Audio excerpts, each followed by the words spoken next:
Cette extinction de masse a commencé au 19e siècle et elle s'est accélérée de manière exponentielle à partir du milieu du 20e siècle. Pour l'instant, en fourchette basse, on estime qu'une espèce de mammifère sur 4, une espèce d'oiseau sur 8 et une espèce d'amphibien sur 3 vont disparaître.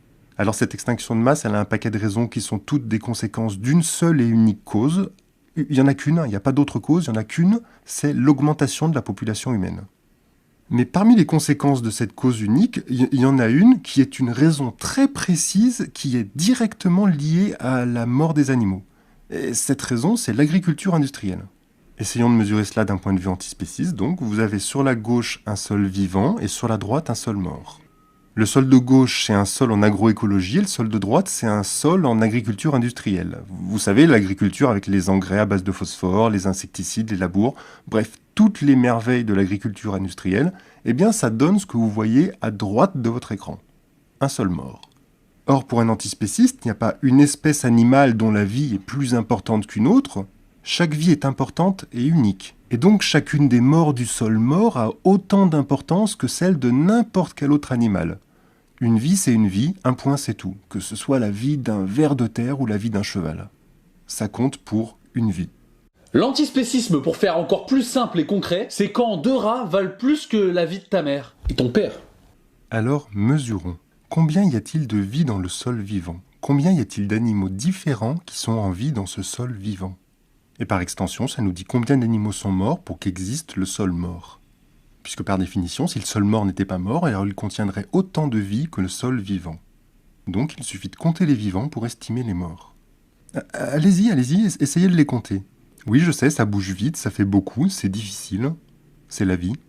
Eh bien, ce que vous voyez, ce n'est qu'un tout petit carré de terre, un minuscule carré de terre. Si vous voulez mesurer le nombre de morts d'un champ de monoculture, c'est pas un carré de terre qu'il faut compter, c'est ça. Et ça à l'échelle de milliers de champs. Le calcul du nombre total est même pas possible à faire tellement il est élevé. On peut essayer, hein, on va essayer de le faire ensemble, mais vous allez voir que c'est impossible tellement les chiffres sont gros. La concentration moyenne en vers de terre en agroécologie, comme on le fait chez nous, c'est 2,5 tonnes de vers de terre à l'hectare. Et dans un champ comme celui-là, on passe à 50 kg à l'hectare. Le poids moyen d'un ver de terre, c'est 5 grammes. On a donc une moyenne de 200 vers de terre au kilo et donc un demi-million de vers de terre environ à l'hectare. Là, ce champ fait une quinzaine d'hectares, ce qui veut dire que 7 millions de vers de terre sont morts pour qu'il ressemble à ce champ de cadavres. Et là, on prend en compte juste un seul animal, le ver de terre, et on est déjà à 7 millions d'individus qui sont morts. Pour un seul animal et sur un seul champ. 7 millions de morts. Ajoutez à ça les milliers d'autres animaux que le ver de terre qui sont impactés et multipliez ça par le nombre de champs. C'est pour vous donner une ampleur de la taille incommensurable des chiffres dont on est en train de parler. Parce que ces vers de terre, ils sont supposés nourrir des oiseaux, qui meurent, bien sûr, quand on fait des champs de cadavres comme ça, et un tiers des oiseaux de France a disparu au cours des 15 dernières années. Et on estime aussi que 75% des insectes ont disparu. Et c'est un cercle vicieux de mort en série chez ces animaux sauvages, puisque toujours pour rester sur le simple exemple du ver de terre, eh bien, s'il y a moins de vers de terre, ça veut dire qu'il y a moins de proies pour les limaces et les autres prédateurs. Et donc les limaces vont se mettre à dévorer les cultures, et donc les paysans vont devoir appliquer des traitements des sols aux pesticides qui vont encore tuer d'autres insectes, et c'est une spirale de mort sans fin. Chaque mort d'un animal d'une espèce donnée entraîne la mort d'un autre animal d'une autre espèce, tout ça à partir de juste un ver de terre mort, ou en l'occurrence 7 millions si on parle à l'échelle de ce champ. Eh bien ces 7 millions de morts qui peuvent sembler pas grand-chose vont elles-mêmes entraîner des millions d'autres morts en cascade. Parce que s'il y a moins de limaces parce qu'il y a moins de vers de terre, eh bien il y aura aussi moins de hérissons, car les hérissons se nourrissent des limaces. Sans parler des fourmis, des acariens, des chenilles, bref, on parle d'une hécatombe là, une extermination totale. Et à la fin de ce processus d'extermination, ça donne ça, il reste plus rien. À l'issue d'une extermination totale, vous obtenez ce que vous voyez tout autour de moi. Il n'y a absolument plus. Les véganes parlent tout le temps en milliards d'animaux morts à l'échelle d'un pays ou du monde entier. Là, le milliard d'animaux morts, vous l'avez à l'échelle de cette vallée dans laquelle je me trouve. Sur les 3 ou 4 villages qui vont le long de l'autre côté, vous avez probablement environ 1 milliard d'animaux qui sont morts pour obtenir ça. C'est très certainement beaucoup plus, mais encore une fois, les chiffres sont tellement élevés que personne ne peut arriver à les calculer. Allez, pour être précis, on va dire plus d'1 milliard, parce que plus d'1 milliard, ça veut dire que c'est supérieur à 1 milliard, mais sans indiquer combien. Donc comme ça, je prends pas de risque. Ces animaux qui meurent par milliards chaque jour tout autour de nous, ils sont plus petits que les vaches et ils n'ont pas des gros yeux mignons, donc c'est plus difficile d'éprouver de la compassion pour eux. Une terre. Que les véganes n'en ont aucune. Mais contrairement à ce qu'on pourrait penser, les petits animaux qu'on ne voit pas ont un rôle qui est beaucoup plus important que celui des gros. Alors on voit que l'argile est produite en profondeur, l'humus est produit en surface, il y a une faune épigée qui aère le sol en surface et une faune endogée qui aère le sol en profondeur, mais comment argile et humus se rencontrent? Parce qu'il faut bien qu'ils se rencontrent pour former le sol. Et ils vont se rencontrer grâce à une troisième faune que vous connaissez généralement tous, qui sont les vers de terre. Dans les pays tropicaux, ce sont les termites qui font le même rôle. Les vers de terre, qu'est-ce qu'ils font? C'est les grands lombriques, ce qu'on appelle la faune anécique. Ils habitent des galeries, eux, ils habitent des terriers. Ils ne sont pas comme la faune épigée ou la faune endogée qui change d'endroit tout le temps. Eux, ils ont des galeries. Toutes les nuits, ils sortent. Ils laissent l'arrière de leur corps dans la galerie pour pouvoir rentrer dedans s'il y a un prédateur. Et ils prennent de la matière organique, ils l'emmènent, ils redescendent, là ils remontent de l'argile, ils passent leur temps parce que quand ils ont fait demi-tour, ils vident leur intestin pour former une crotte qu'on appelle le turricule. Et ils vont fabriquer du complexe argilo-humique. C'est les vers de terre qui fabriquent la terre. Et puisque les véganes parlent de souffrance, les petits animaux ils peuvent en subir des bien pires. Est-ce que j'ai besoin de filmer un à un les millions d'insectes qui ont agonisé ici avec les pesticides qui se répandent lentement dans leur système nerveux et qui les tuent d'une mort abominable? Donc qu'est-ce qui se passe quand vous mettez des engrais chimiques? Vous accélérez la minéralisation de la matière organique. Quand la matière organique tombe trop bas, la faune disparaît puisqu'elle se nourrit de cette matière organique. Un pays comme la France, nous sommes passés de 2 tonnes de vers de terre en 1950 à l'hectare à moins de 100 kilos. Qu'est-ce qui se passe quand il n'y a plus de vers de terre? Les vers de terre, je vous ai expliqué qu'ils remontaient tous les jours de la terre. Ils remontent de la potasse, du phosphore, de la magnésie, du calcium. Plus de remontée par les vers de terre. Les éléments vont descendre. Pollution des nappes, pollution des rivières. Vous rentrez dans ce qu'on appelle, après cette dégradation biologique des sols, vous rentrez dans ce qu'on appelle la dégradation chimique. Votre terre va perdre ses éléments nutritifs. Vous allez envoyer de l'azote dans les nappes, vous allez envoyer du phosphore dans les rivières, etc. Vous appauvrissez vos sols. Or, il se trouve que lorsque le taux de matière organique est tombé trop bas et que vous avez minéralisé des ions fondamentaux qui attachent argile et humus comme le fer, le calcium, etc., eh bien l'argile n'est plus attachée, l'argile s'en va, les rivières se chargent de boue dès qu'il pleut. C'est la dernière mort des physiques, c'est ce qu'on appelle la mort physique des sols. Votre sol part à la mer. Et c'est comme ça que vous ruinez un sol. Et c'est comme ça que des agriculteurs qui, à l'heure actuelle, moi je travaille avec des agriculteurs depuis 89, des gens en Beauce qui étaient très fiers de faire partie du club des 100 quintaux, ils roulaient des caisses. À l'époque, ils avaient des blés qui, en génétique, étaient des blés à 110 quintaux, donc ils faisaient presque le rendement génétique. Maintenant, ils ont des blés à 150 quintaux et les mêmes agriculteurs font plus que 90 quintaux. C'est-à-dire qu'ils ont des Ferrari, ils roulent sur des chemins de terre. C'est pas la peine d'avoir une Ferrari, c'est pour rouler sur un chemin de terre, vaut mieux avoir une 2 chevaux. Les JM d'eau vous montrent des images d'abattoirs pour cacher cette vérité végane. Parce que si je suis venu ici, c'est pour vous montrer ça. Pour vous montrer ce champ-là précisément, parce que ce champ n'est pas un champ ordinaire. Ce champ de cadavres est un champ vegan. Je suis en train de marcher dans un champ dont le propriétaire fait partie d'une coopérative qui nourrit une entreprise qui elle-même vend des... Il n'y a que les véganes qui se nourrissent là-dedans. En l'occurrence, l'entreprise dont je suis en train de parler, elle vend des plats préparés, pas véganes majoritairement, et elle a juste ajouté une gamme végane à sa ligne de plats préparés. Donc cette nourriture, enfin les omnivores urbains aussi mangent cette nourriture. Mais justement, c'est ça qui est intéressant. Les véganes et les pas véganes qui achètent leur nourriture mangent des aliments qui auront tué le même nombre d'animaux pour être produits. La différence sur le nombre d'animaux morts ne repose donc pas sur le fait d'être végane ou pas végane, il repose sur le fait de produire sa nourriture ou de l'acheter. Les véganes urbains, de même que les pas véganes urbains, mangent tous les deux la même chose, à savoir ce qui a poussé là où je suis en train de marcher. Voilà à quoi ressemble l'agriculture industrielle. Avec ou sans viande, il n'y a aucune différence. Il existe des alternatives à ces champs de mort. Il existe un peu partout, tout autour de la planète, toutes sortes de techniques agricoles qui ne détruisent pas la vie comme ça. Là, on est en Afrique. Dans la zone 4, vous allez avoir peut-être un bassin où vous allez pouvoir élever des canards et avoir des poules. Et c'est ça qui est intéressant. Et comme je le disais tout à l'heure, dans la relation que j'ai avec le continent africain, avec cette Afrique dont je suis issue, je pense que la permaculture est un moyen pour restabiliser l'être humain et le mettre à nouveau en harmonie et en accord avec l'environnement et l'espace dans lequel il vit. Là, on est dans le sud-est asiatique. Là, on est en Amérique du Sud. Et on n'a pas besoin d'aller au bout du monde, on a y compris en France des milliers de petites fermes qui utilisent des modes de production agricole qui préservent. Le gars qui a la ferme que vous êtes en train de voir sur ces images, faut trop que je vous fasse une vidéo sur lui. Il s'appelle PG et il élève des cochons rustiques dans sa forêt. Il est en train de mettre en place un système en permaculture et sa forêt produit l'essentiel de la nourriture de ses cochons.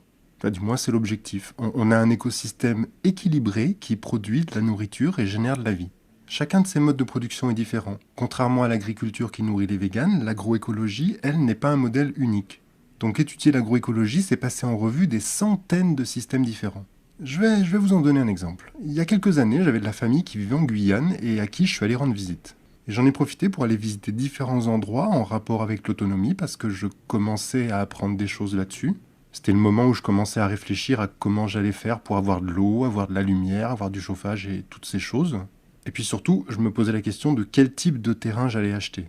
Et donc je suis allé visiter cette maison autonome que vous voyez à l'écran. Les photos datent de 2010, elles ont 8 ans, mais je pense que ça n'a pas massivement changé depuis. Bon, j'étais pas youtubeur à l'époque, donc j'ai juste des photos pourries, j'ai pas de vidéo, mais ça vous donnera quand même une idée, et désolé pour la qualité pourrie des images. Alors la maison est dans le Marais, le seul moyen de s'y rendre c'est en pirogue. Pour leur autonomie en électricité, ils ont des panneaux solaires, ils ont une installation assez classique en fait.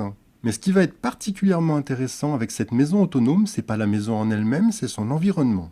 Elle se trouve au milieu d'un écosystème qui est utilisé dans un but agricole, mais qui est à l'opposé complet du champ de cadavres vegan qu'on a vu tout à l'heure. Parce que la vie y est de partout, tout autour et avec une abondance extraordinaire. Cet écosystème, c'est le marais de Caux, qui se trouve pas loin de la mer, à une quarantaine. On n'est pas représentatif selon toi, alors vous n'êtes rien. Vous n'avez absolument aucun impact selon ton propre aveu. Ce mec-là que tu critiques sauve plus d'animaux que 100 véganes. Celui-là que tu critiques aussi sauve également plus d'animaux que 100 véganes. Tous ces pas véganes sauvent des milliards d'animaux que les véganes massacrent. Et au sein de ceux qui se nourrissent de l'agriculture industrielle, il n'y a aucune raison de faire une distinction entre un pas végane et un végane. Ils tuent autant d'animaux l'un que l'autre. Tu n'es pas meilleur parce que tu es végane, par contre, tous ceux qui sont meilleurs que toi sont tous pas véganes. La combinaison entre l'élevage et la polyculture est le seul moyen qui existe à l'heure actuelle pour obtenir un système cyclique. Tous les autres systèmes existants, tous sans aucune exception, sont des systèmes linéaires. Alors je veux pas que ce soit compliqué et comme un exemple simple vaut mieux qu'un long discours, on va prendre un cas d'école avec un système que la plupart d'entre vous connaissent déjà, c'est la ferme de Damien. Alors je pense que vous connaissez tous sa ferme, mais pour ceux d'entre vous qui la découvrent, je vous résume le truc rapidement. Le système de Damien est simple. On a une prairie avec un potager verger, des mares qui créent des points d'eau, des petites buttes de culture, une serre, des poules, 2 chevaux et un âne. Et tout ça fonctionne presque sans intrants. Je pense que Damien se procure sa paille chez un paysan local, mais tout le reste fonctionne de manière entièrement cyclique et autonome. Il n'y a aucun tracteur, pas d'essence, aucun engrais, aucun pesticide sur cette ferme, aucun labour qui tue des vers de terre non plus. Son système ne détruit aucune forme de vie et au contraire, il en crée notamment grâce aux petites mares dont je vous ai parlé. Il y a toute une vie sauvage qui est générée par son système. Alors c'est quoi son système? Comment ça marche, vous allez me dire? Eh bien Damien recrée un système circulaire dans lequel tout fonctionne presque sans intrants et donc sans passer par des champs de cadavres. Mais comment il fait pour maintenir sa prairie sans tracteur, vous allez me dire? S'il coupe pas l'herbe, alors la succession écologique va faire évoluer cet écosystème vers une forêt. Et la prairie va disparaître, et donc toute la vie qui s'y trouve va disparaître aussi. Donc s'il n'a pas de tracteur, comment il fait, vous allez me dire? Eh bien, Damien pratique ce qu'on appelle la permaculture, qui est une technique de production agricole qui consiste à laisser agir les mécanismes naturels sans dépenser du temps ou de l'argent à lutter contre eux. Et le moyen le plus simple et le moins cher pour fabriquer une prairie et maintenir cet écosystème indispensable, c'est pas un tracteur ou de l'herbicide ou n'importe quel truc qui pollue et qui coûte de l'argent. Le moyen le plus simple de sauver une prairie, c'est de mettre un animal qui broute dedans. Un tracteur qui ne pollue pas, ça existe déjà, ça s'appelle un cheval. Les 2 chevaux et l'âne de Damien vont maintenir cette prairie pendant que son verger poussera tout autour, et dans quelques années, il aura plus de fruits qui poussent tout autour par centaines de kilos. Damien nourrit sa famille avec les œufs de ses poules, et il récupère également les excréments de ses animaux pour remplacer les engrais dans son potager. Salut, aujourd'hui on se retrouve pour une vidéo où je vais vous parler un petit peu du crottin que j'utilise au jardin, donc c'est parti pour cette vidéo. C'est un système cyclique car comme les animaux et les plantes vivent ensemble, tout forme une boucle. Les animaux nourrissent les plantes avec leurs excréments et en retour les plantes nourrissent les animaux qui mangent une herbe belle et pure. Si on enlève les poules, les chevaux et l'âne, alors ce système s'écroule. La prairie disparaîtra et Damien sera obligé de rajouter de l'engrais dans son potager qui ne sera plus fertilisé par les chevaux. Sans élevage, il est impossible de produire sa nourriture sans intrants et donc de façon cyclique. À ce jour, il n'existe sur Terre aucune ferme autonome végane.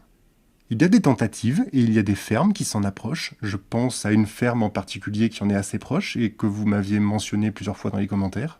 Et puis il y a des véganes comme l'effet chimpanzé qui essaie de trouver des façons véganes de produire sa nourriture en tuant le moins d'animaux possible.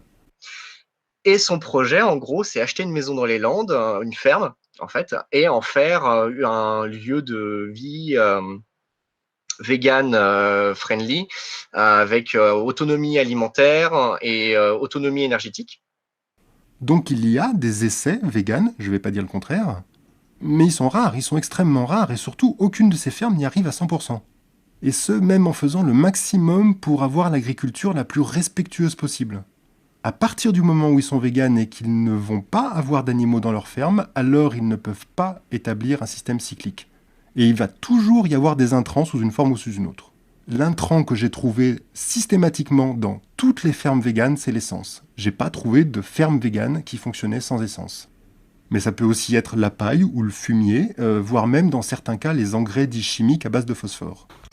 Now these are my deep beds, which are filled with relatively fresh chicken manure. So we've been a little careful about what we've put in them, and we're experimenting with using the clover as a cover crop. Sans animaux pour stabiliser les prairies ou fertiliser les sols, les véganes ne peuvent pas produire 100% de leur nourriture de façon autonome. Ils sont toujours obligés d'acheter une partie de leur nourriture, et on a vu dans quel champ elle poussait, cette nourriture végane. Or Damien, mis à part sur la paille où il n'est pas autonome pour le moment, il pourra l'être demain éventuellement, eh bien lui, il a déjà tout pour arriver à 100% d'autonomie. Il n'a pas un potentiel pour arriver à 60 ou 70%, il a un écosystème qui lui permet d'arriver à 100%. Parce que, mis à part la paille, il n'a absolument besoin d'aucun intrant. Et ça, c'est possible parce qu'il a 2 chevaux, un âne et des poules. Tous ces écosystèmes premiers et directs des pesticides, c'est de tuer des animaux. On ne peut pas faire plus direct et encore une fois, c'est le but. Tuer des animaux. Donc quand le choix, il est entre des pesticides ou pas de pesticides. Les pesticides, ils peuvent être soit véganes, soit pas véganes. Par contre, se passer des pesticides, se passer d'engrais, se passer de labour, bref, faire tout le contraire des champs de cadavres, eh bien ça, pourquoi se contenter de les diminuer alors qu'on peut les supprimer en rétablissant le lien entre l'élevage et la polyculture, comme le font tous les paysans qu'on a vus dans cette vidéo, et qui sont actuellement un peu plus de 430 millions à la surface de la planète. En France, on tue environ 1 milliard d'animaux par an pour 66 millions d'habitants.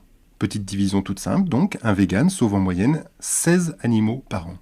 16 animaux par an. Il n'existe sur Terre aucune ferme autonome végane. Il existe des fermes véganes qui sont extrêmement respectueuses de l'environnement et qui tuent beaucoup moins d'animaux que les monocultures industrielles. Mais dans la mesure où ce ne sont pas des fermes autonomes, eh bien les aliments qu'ils achètent sont issus d'un massacre qui n'est pas un mal nécessaire. Parce que l'essence qu'ils utilisent dans leurs engins motorisés pourrait être remplacée par de la traction animale. Les amendements qu'ils utilisent dans leur culture pourraient être remplacés par du fumier. Et pour finir, comme l'a très bien montré Damien, le meilleur moyen de maintenir une prairie, c'est de mettre dedans un cheval, un âne ou une vache ou une chèvre ou un mouton. Ça fait une dizaine d'années que je visite des fermes un peu partout sur la planète. Alors des fermes autonomes, je vais être honnête, en France, il n'y en a pas beaucoup. Mais il y a d'autres pays dans lesquels c'est plus répandu. Et le point commun à toutes ces fermes autonomes, toutes sans aucune exception, c'est d'avoir renoué le cordon ombilical entre les plantes et les animaux. Mais il y a quand même 2 points qui reviennent de façon unanime chez à peu près toutes les personnes avec lesquelles j'ai discuté. C'est qu'on a des soucis de surface et on a des soucis de ressources. Il y a un point sur lequel tous les agronomes avec lesquels j'ai discuté, je dis bien tous sans exception, et tous les chercheurs avec lesquels j'ai discuté sont d'accord, c'est qu'on n'a pas la place de continuer à produire notre nourriture comme ça en séparant les plantes et les animaux. Les rendements à l'hectare sont beaucoup trop bas. Sur une ferme en permaculture, un permaculteur il va produire sur 1 hectare à peu près 2 à 3 fois plus que ce que produirait un agriculteur entre guillemets classique qui pratique l'agriculture industrielle. Et plus la fertilité des sols va diminuer, plus on aura besoin de surface pour produire. Or, avec 8, 9, voire 10 milliards d'habitants, c'est juste plus possible. On n'a pas la place de continuer à vivre comme ça. Ce que ça veut dire pouvoir faire une agriculture durable, c'est reconnaître que la propagande des multinationales et de la propagande, ce n'est pas de la science. Il va falloir remettre de la science dans l'agriculture. Or, l'agriculture n'a plus de science depuis 50 ans, elle n'a que de la technique, elle n'a que des produits chimiques, elle n'a que des grosses machines, c'est-à-dire qu'elle fait tourner le business agro-industriel.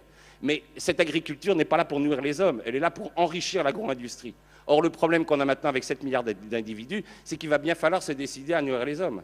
Et nous avons maintenant 1 milliard d'hommes qui souffrent de la famine. Donc la révolution verte, c'est un échec total. Le problème, c'est que cette société qui est obsédée par le profit ne veut pas reconnaître ses torts. Elle ne veut pas reconnaître que la révolution verte est responsable de la famine d'1 milliard de personnes, c'est-à-dire autant d'habitants qu'il y avait en 1800 sur cette planète.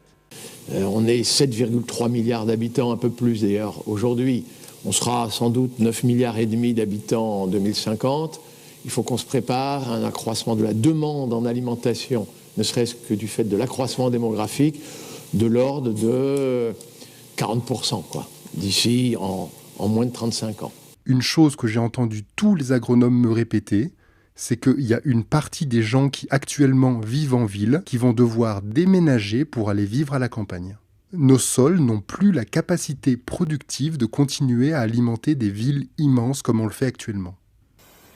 Petit calcul, si on n'a plus la disponibilité en énergie fossile, donc en énergie bon marché abondante, alors il faudra de la main-d'œuvre. Beaucoup de main-d'œuvre. Une boutade, ça résout le problème du chômage. Ça, c'est clair. On aura besoin de millions d'agriculteurs. J'avais fait un petit calcul. En Europe, on pourrait, d'ici 15 ans, voir apparaître, ou avoir besoin d'eux, environ 120 millions d'agriculteurs ou de paysans, de néo-ruraux, de nimaculteurs. 120 millions, c'est 2 fois la France pour l'Europe.